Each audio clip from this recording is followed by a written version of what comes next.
misprinted there. That week is work conference, and that will be under the direction of the state presidency. So, just so you know, you won't be teaching that. Okay.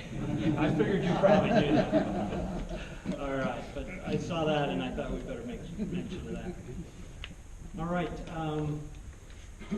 we will turn the rest of the time over. David, are you teaching today instead? You want to do it? All right, okay, good. So our last... Good brother, what's your name? Clint Little. Clint Little, Michael Leavitt. I'm glad you're here. Those of you that don't know Clint, I may be the only one that didn't know Clint. Clint, I live right behind Brother Taylor. Do you really? Yes. The parties. So we apologize for him late at night. We know how he gets, but he's just that kind of person. Do you play basketball, Clint? No, not a lot. Well, you should. You should. Kayla, you should play as well, and the rest of the elders quorum should play too. Hey, look around. Facial hair. How many people in here? Raise your hand if you have facial hair, so we can tell. See that? So you can feel comfortable. Look around. Shave it. Exactly. That's what I was going to say. How many of you would love to have facial hair but don't stand a chance? Everybody would look good even if I had it. Hey, stop for a moment. And some of you have been blessed like me to know that you are loved by your mother. Think about how good your mother thinks of you. And for most of you, you're probably sitting there going, wow, man, if I was only as good as my mother thought of me, right? Well, I'd be a pretty good person. And then you try and live up to that. Some of you didn't have that blessing. Apologize for that. Some of you were extremely loved by a father. Think of that great love that a father, feels for you. And if you have little ones, you know what great love you probably have for them. Today we're talking about two big commandments. Share the first commandment. Brother Turner, first commandment. What's the greatest commandment? Love. Who?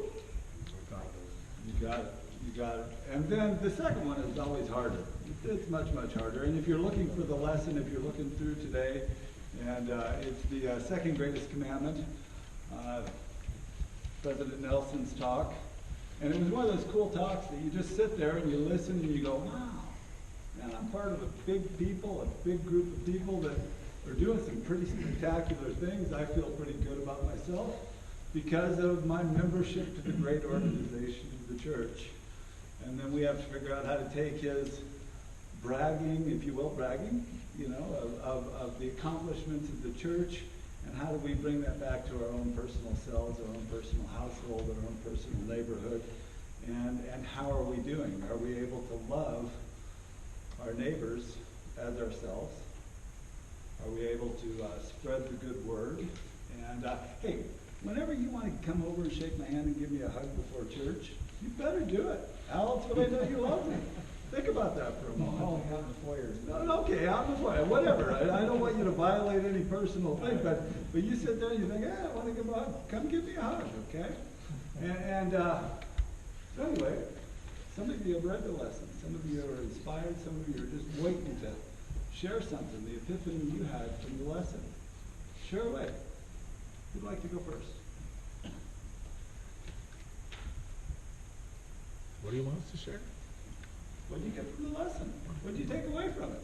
What do you just pop and you're just sitting there going, oh. You want to talk about that tribe in Africa? We can talk about that. You want to talk about the blind girl? You want to talk about, what do you want to talk about?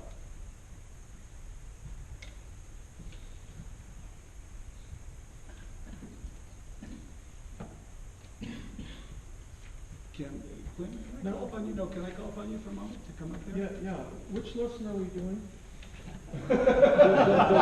the one that was printed in the Word newsletter, or the one in today's?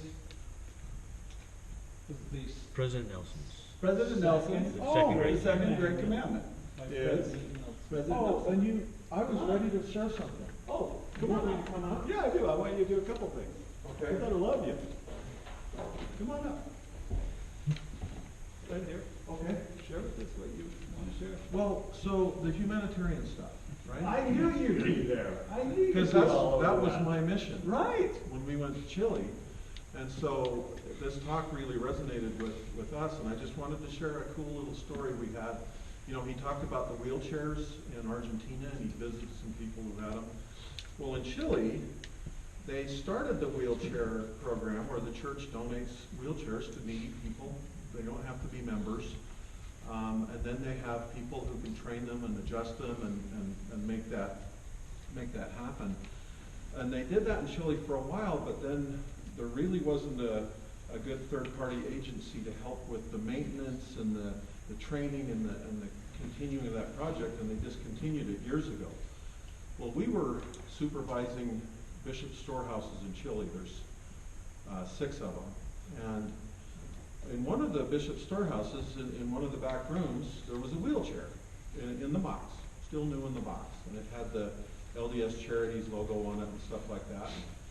And we didn't even know they had done it in Chile. So we talked to our boss, and he said, yeah, we used to do that.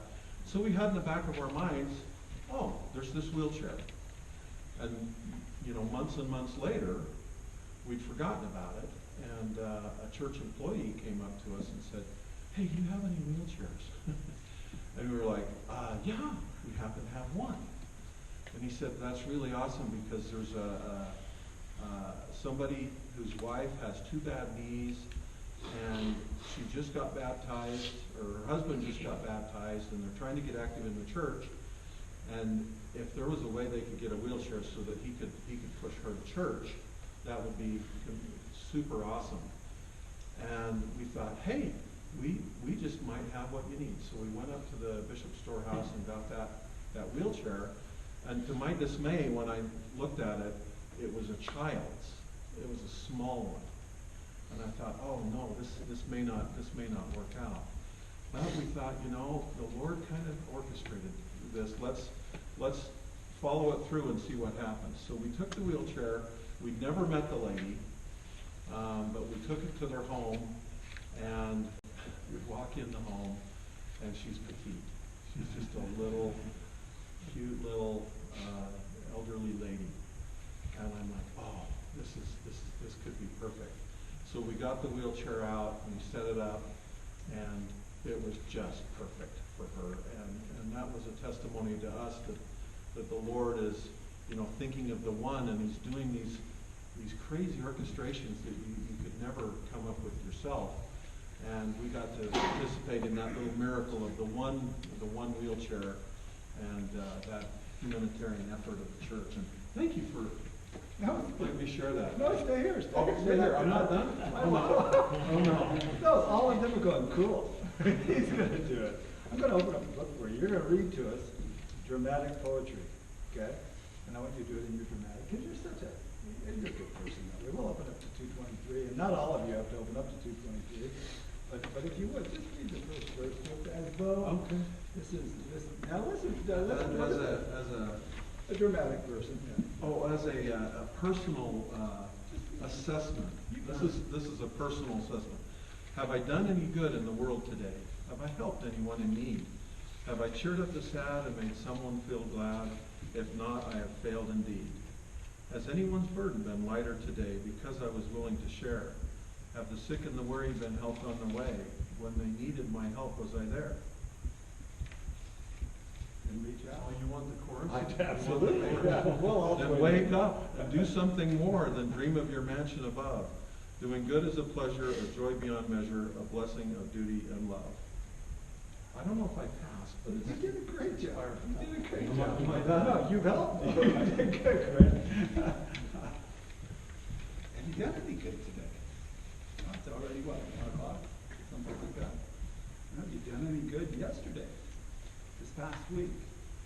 Maybe in this year? Have you done some good? The fact you're all here, you're part of the priesthood body. You should be feeling good that you're part of something good. That you're a good person. I look around, I don't see any bad people here, right? Think about that for a moment. Somebody asked for testimonials outside of here. Yeah, I'm a sports official. Talk to me about that. Where's Brother Hollins at? Did he leave? He just walked out on me. Oh, have you ever seen his daughter play ball? She doesn't have a lot of bulk to her body, but she's tall and lanky, and boy, when she gets the ball, you know where it's going. It's going in that hoop. And I had the privilege of watching her. He should be really proud. I'm not going to talk about her while he's in the room. Yeah, she's awesome, man. She would just give her the ball and let her go. Anyway, wow, that brings to mind. Stand up. Stand up. Stand up. It's a story of David. Somebody small? No. Is that what you said? Last night. Some contrast? Here's what right. Last night, I had the luxury of being able to go to a little private school across the street from the temple up there, American Heritage. But they were playing a team called the Wasatch Academy. We're not talking up in Heber, but you know the Wasatch Academy. They are giants among men. I walk out, and I don't get the luxury of doing the varsity game. I'm doing the JV game, and I'm looking up at these big, massive men who are JV, which means they are what? They're 9th, 10th, and 11th graders. They're 9th and 12th graders, and they're playing the guys your height from American Heritage. It wasn't even fair. Have a seat. Wasn't even fair, man. So who won? It was like, do you know what it was like? My wife and I were talking, it was like a cat playing with a lizard. You know, the cat never kills the lizard. Did you ever notice that? What's the cat do with the lizard?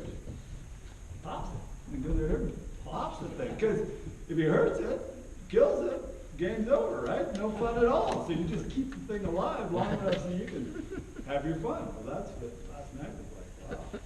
Anyway, let's get back. That was interesting. Yes, share with us. That reminded me of an experience I had in Zion Canyon once. I ran into a squirrel and a rattlesnake that were fighting. And the squirrel would kick dirt on the rattlesnake, and the rattlesnake would stride, and the squirrel would jump out of the way and come back and kick more.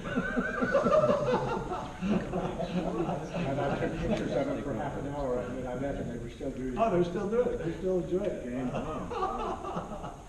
That was probably an equal battle. I witnessed 113 to 38, I think is what the final outcome of that score was. Whew, they were so glad for every point they got. It was 38. That was incredible. Going back to the story and talking about Quinn and how the wheelchair was provided by very strange ways when you consider it logically. How in the world did that come about? Think about our ward for a moment. How are miracles happening within our ward? How are we reaching out to friends, neighbors? How are we being helped? Anybody got any examples? Anybody, you want to raise your hand? You're such a good group of men here. So, how many of you were at the meatpacking plant within the last month? Raise your hand. All right, we got 4 of us right here, because I was there too. It was kind of fun. How was your experience at the meatpacking plant? It was great. I actually got in a car accident before.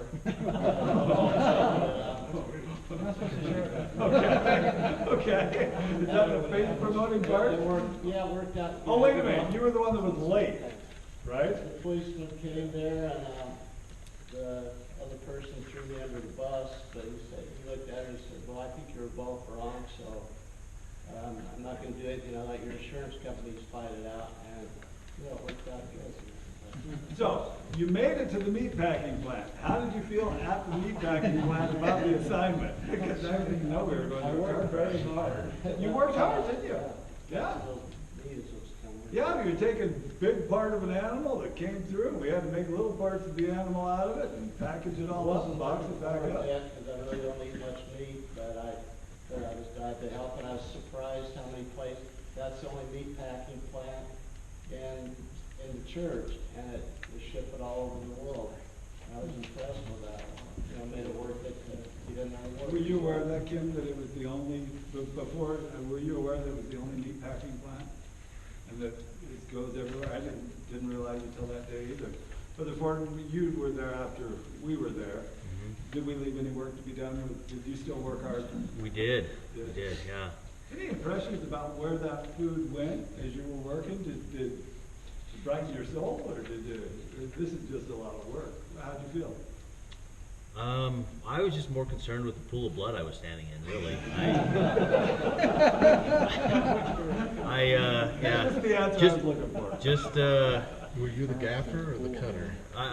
yeah, I was just opening up the packages, letting the blood spill out, and passing it on to the guy cutting it. And yeah, if you go in the future, wear a pair of shoes you Don't care. don't You care don't about. Mine are in the garbage, so. That's right.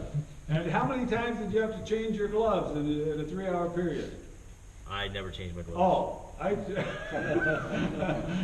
if you do anything out of the ordinary, if you change tasks, you have to change gloves. And I went through easily 15 to 20 pairs of gloves, changing, that empty trash can.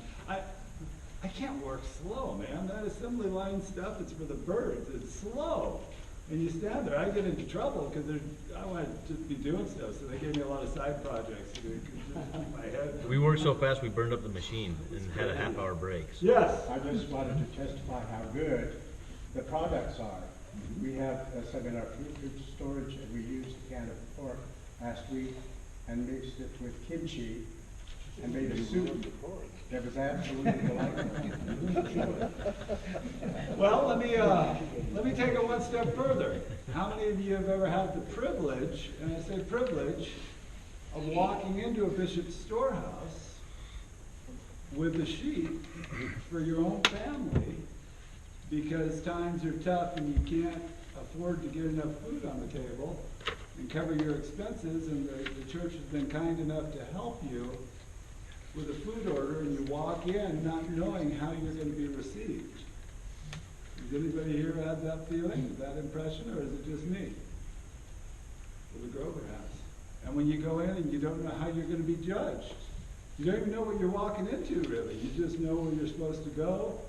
You take the order and you walk in, and they have service missionaries there that welcome you right in. I don't know if you have the same experience as me, but just welcomed right in to where, let's look at it, let's see what you need, let's get it filled, and to fill the whole order, and to even help you out to your vehicle, to load it up, without any judgment, any condescension, any feeling of other than hope life gets better for you. Hope things work out. Hope things, wow, talk about powerful.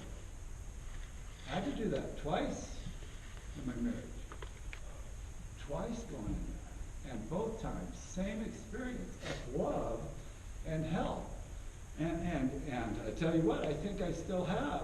It's been a few years, but I think I still have a couple cans with the Deseret Industries logo on. In fact, we have the cannery over here in Linden. And when I see it, it just strikes in my heart a feeling of love. And I've been to the cannery before. I've been, you service, I'm there for you. I'll go, I'll serve, I'll put in the time, whatever it is. But when it comes back to your own household, your own kids, your own table, wow. Hardest thing in the world, number one, to accept, to know that you're in that situation where you need the help, and then to receive it so lovingly. Awesome experience for me. Awesome. Brother Grover, pretty similar? Yeah, very similar. Yes, for the best. I think we serve so easily and we help others so easily, but what is hard is to receive. A lot of us don't, it's harder to receive.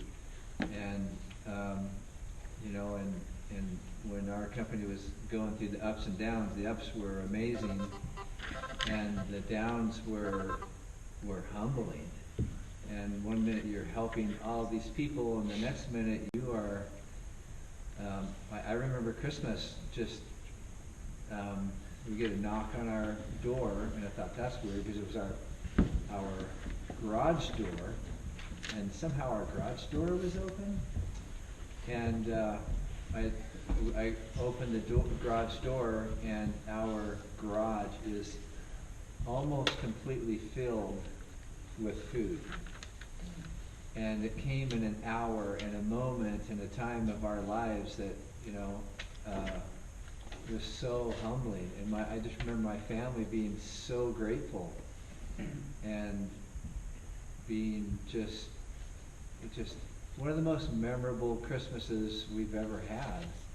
And, you know, we have memorable Christmases of giving, but we also need to learn to receive and to be grateful for those who give, and to be a good receiver. I want all of you to know that you're worthy of being able to give. We have a lot of different ways we can give and help out, especially within the church.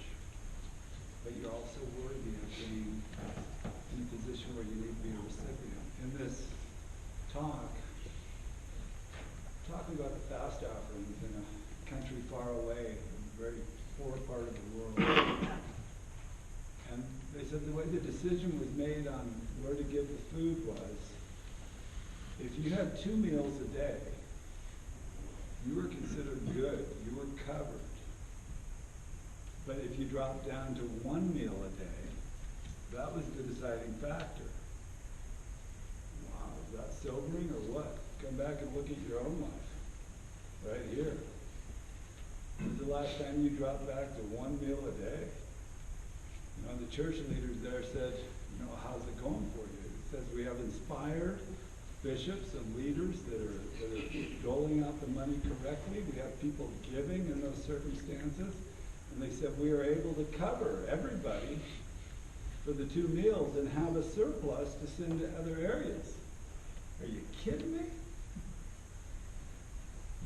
I don't know how that hits you, but boy, they grabbed me, they tried to call it and said, you're a little bit of an ingrate. Yeah, I am. I need to be more grateful that way. My gratitude needs to be more. And the receiving. Why has my wife been ill for 20 years, 19 years? The Lord grabbing me by the collar, shaking me, saying, you need to be more grateful. Am I to blame for her having to go through 20 years of misery? I don't know. On a private note, because I'm the one teaching, you don't have to share your private notes, how much time do we have? I shared with a couple of you privately, my wife has dropped over 50 pounds in just a couple of months. And she's sitting there and we know something dramatic is happening. We don't know what's going on. And she's going through and checking all the boxes for different things that can be wrong with her now. And she's just absolutely certain she's got ovarian cancer and all the boxes are checked and everything.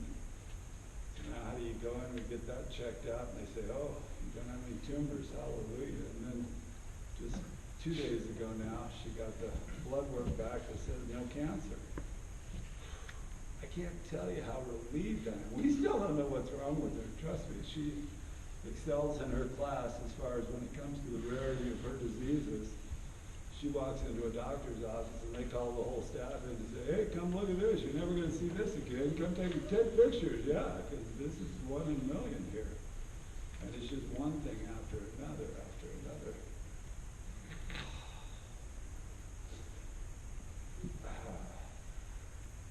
And yet through it all, I do know that Heavenly Father loves us. I do know that He's watching out for my family. I know He's watching out for me. I know He's watching out for my wife. I talked to my kids this week, and each one of them, through their struggles, He's watching out for them too.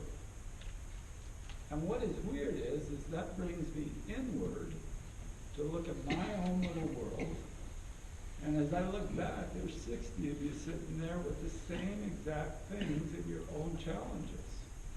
I can't imagine the combined group of challenges and struggles that we as a quorum are going through. We don't open up. We don't share.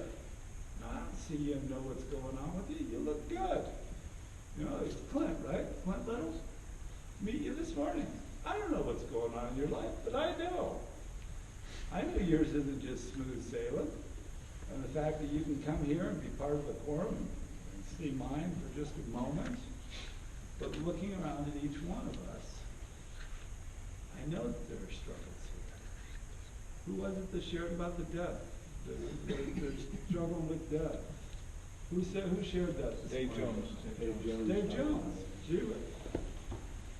And I sit there and go, huh, I guess I should have known more, right? I should have been a little more alert to that, you know? But, all right, so I've shared that with you. And Heavenly Father does love us, and He wants us to power through. So now how do we power through? How do we now turn our efforts, and how do we serve other people? How do we help other people? How do we break free from our own internal struggles and be able to help others? How do we do that? Have you been successful at that? Are you willing to do that? I think you are. I think you're all good brethren. Yeah, I'll share. Yes, Kim. Well, we have to first take care of ourselves. If Okay. we can't take care of ourselves, we can't help other people. Okay? Yes, Kevin. I think listening to this does not waste the Holy Ghost. To prompt you to be in those situations and fix through. Just with sharing about helping others. Sorry, about helping others. The other week we went over to my girlfriend's brother's house, and we went a way that we don't usually go. And on our way there was a guy broken down in the middle of the road, and everyone's just driving past him. And we're stopped at the light, and we're actually helping him. And so my girlfriend just parked her car right there. We pushed his car out while everyone's still going. And we blocked traffic. We had to, run back. But we just were prompted to go that way. I don't know. I helped him or what. Have you ever been the person in the car that needed help push out the intersection? You been that person before? Yeah, little hands go up. Those of you that don't, you drive new cars. You have no idea what so you turn the key every time. Yeah. Oh. My son finally gave me a vehicle. He said, Dad, seriously, that thing's running on prayers here and fasting, and you need a car that starts every time you turn the key, because it's a whole new experience. You just climb in. You guys didn't even think about it. You just turn the key and you drive. What's the deal with that, man? Need more faith in your life. Dee, how are you doing back there? Good enough. Hey, you did me a favor on, what day was it? 1st of January, 2020? Didn't you do me a favor that day? Didn't you call me? I'm sure that you have a better memory than me. You don't remember driving out of town somewhere to Ogden, and you'd just been called by somebody and they needed help, and you were not in the position to help, but you needed to get them help? Do you remember that? Yes or no? I'm not going to share it if you say no. How about sort of, kind of? Sort of, kind of. Well, let me tell you how it works out. You get a call from Dee, and Dee says something like this. There is a good sister in the ward who is in yes, trouble. I know what you're talking about. Look at Dee goes, oh, yeah. Sister Mason. Well, you don't have to mention her by name. She's a great lady. But she has water leaking in her house. You think you can help out? That was the call to me. January 1st, you guys are watching football games. I get a call from Dee, and that's as brief of a message as it is. Does this mean we're flooding? Does this mean she's bailing stuff out? Does this mean, what's this mean, Here's what I know. I know that in her mind, it was a torrential flood of stress, of pressure. Cheryl, come over, Sister Mason. You trudged through the snow over to get there because there's a whole lot of snow that day, and you show up. How can I be of help? And sure enough, she's really tormented by water leaking by her water heater from the ceiling of the basement. Okay, all right. What do you think I did that day? I became a plumber. Do you know what I'm a proud owner of? A specialty tool to remove a cartridge from a Delta's shower faucet if you ever need to borrow it. I've got it. It's a specialty tool that you got to use to be able to get a 35-year-old cartridge out of the little brass fitting and then get the whole thing cleaned up and a new cartridge put in on January 1st. Wasn't convenient. But I thanked you, and I thanked her for the privilege of allowing me. And this kind woman, she says, is Sister Leavitt okay with you being here to help me. Right now. January 1st, you know? And her concern was that my wife was okay. With me being there, helping her. And what Sister Mason didn't know is my wife's been knocked out for about 20 hours straight, with about another 12 on the, before she was gonna come to again. And didn't even know that I was gone. Worked out perfectly. Thank you. You weren't a plumber, you were a minister. You went through your phone thing and you said, who can I throw a Hail Mary to, because you weren't in a position to do it yourself. Thank you for that opportunity. As I look around the room, if Dee called you, I know you would have said, hey, seriously, I'm watching football. I'm not gonna go help the lady. No, you wouldn't have said that. See, Ron's back there going, oh, yeah, glad Dee didn't call me. Ron's going, oh, bad, okay. But I know you would have helped out as well. I know Mikey had looked in through his Rolodex and decided to call me, and I appreciate that. Well, That was very kind of The you. bishop actually was going to suggest you, so he knew you were a minister. So now I know. Okay, so we have, we have 3 minutes. Any final thoughts? Yes. Well, I think one of the main purposes for coming here to Earth is to experience literally a broken heart. That can only come through experience that truly breaks our hearts. You can't learn it in a class, you can't be taught it. You have to go through it, and you have to be literally broken in a good way. Because the Lord loves us, and because of that love, he chases us so that we can go through that process to then become like him. And so your wife's experience has broken you in the Lord's way. It's broken your wife in the Lord's way. Elder Maxwell told us that in a book that he wrote that there's 3 types of the trials that we go through. One are the everyday trials that are just annoying. The second type are a result of our sins and poor choices. And the third type are reserved for those who need to be broken. They're reserved for righteous men and women who are now ready and prepared for those trials so that they can get to the next level spiritually. We need to embrace those trials, and we need to trust in the Lord through those trials. And as we go through them, we will be changed. The potential is there for us to change, and it's up to us if we're going to change or not. But if we choose to submit and choose to put our trust in him and know that he loves us, we do become fit for the kingdom. Amen. As we go forth this week, look for people to serve. Look for people to help. Look around in your neighborhood. If you find yourself wishing you could just curl up in the fetal position, hide in the bathtub till the day goes away, get up, say a prayer, give it your best shot, and know that Heavenly Father is willing to accept the gift of our best shot. A lot of times our best isn't good enough day in and day out. A lot of times we're not covering all the bases we should be. But he blesses us for us giving our effort to give our best. And the promise is that he'll come and help cover the rest of our inadequacies. So give it your best bet this week. Be good priesthood, brethren. Look how you can serve. Look how you can help. Look how you can, give a blessing.